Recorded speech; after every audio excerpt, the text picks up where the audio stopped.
Hi everyone, in this video we're going to go through question 8 from the Edexcel 2018 A-Level Maths paper and the paper 3 for Mechanics and Statistics.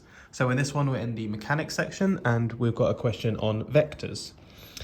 So let's have a quick read through. We're told that a particle P moves with constant acceleration. So as soon as you see constant acceleration, you should be thinking Suvat.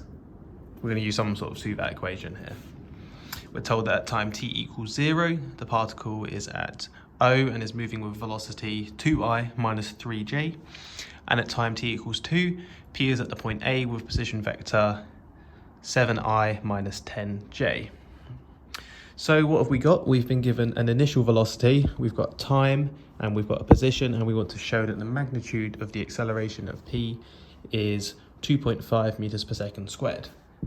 So for part A, we want to use our Suvat equation, S equals ut plus half a t squared. And what have we got? We can write everything down where S is equal to the vector 7 minus 10. I'm going to use column notation just because I think that's a bit easier to follow. U is equal to our initial velocity 2 minus 3, and t is equal to 2.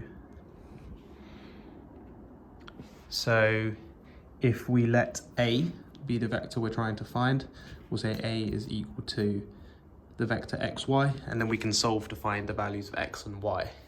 So let's plug all of that in. So we've got 7 minus 10 is equal to 2 lots of u plus, so a half times t squared, so t squared is equal to 4.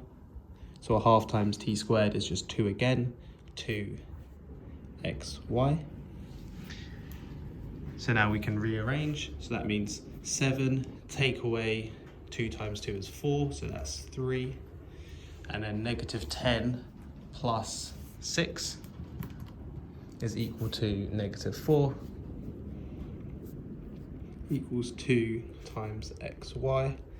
So the vector xy must be equal to 1.5 minus 2. Now finally we want to find the magnitude of this acceleration. So how do we do that? We do Pythagoras. So this is going to be 1.5 squared plus minus 2 squared, all square rooted. And if you work that out, you should get it to be 2.5 meters per second squared.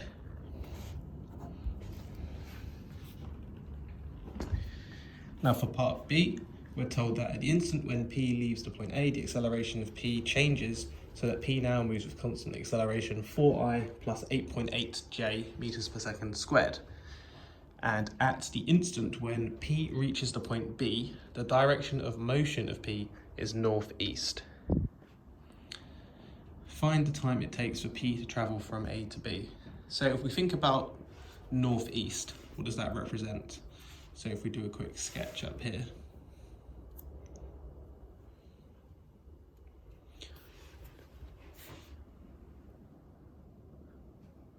Northeast, if this is north, this is east, so northeast is this direction. So we're thinking about the vector 1, 1.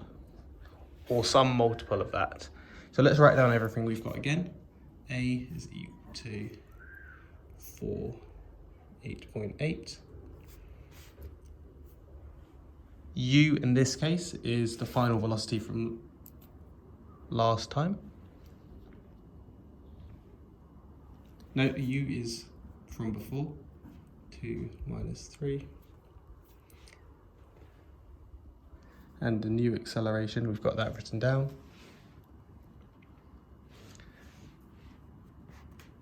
So we can find the acceleration, we can find the new initial velocity by using the information we've got at the beginning.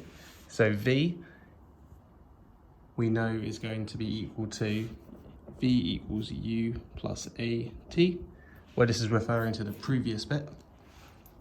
So this is going to be 2 minus 3 plus 2 lots of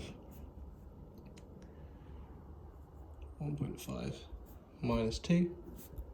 So V is equal to 5 minus 7.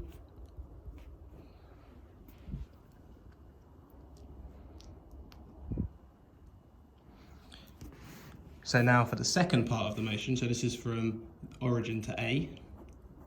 Now we're going from A to B. And we want to find the time it takes. Well, we can work out the velocity V, again equals u plus at, where this is our new u, 5 minus 7 plus t lots of our acceleration, which is 8.8.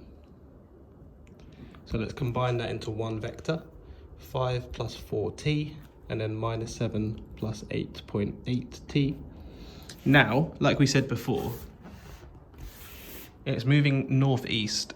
So if this is the vector 1, 1, we must be moving in some multiple of 1, 1. So what does that mean? The x and the y components of the vector must be equal for this to be true. So to go northeast, we need that 5 plus 4t must equal minus 7 plus 8.8t. And now we can rearrange to solve. So that means 12 is equal to 4.8t. And then you can divide through to solve to find t. And get t is equal to 2.5 seconds.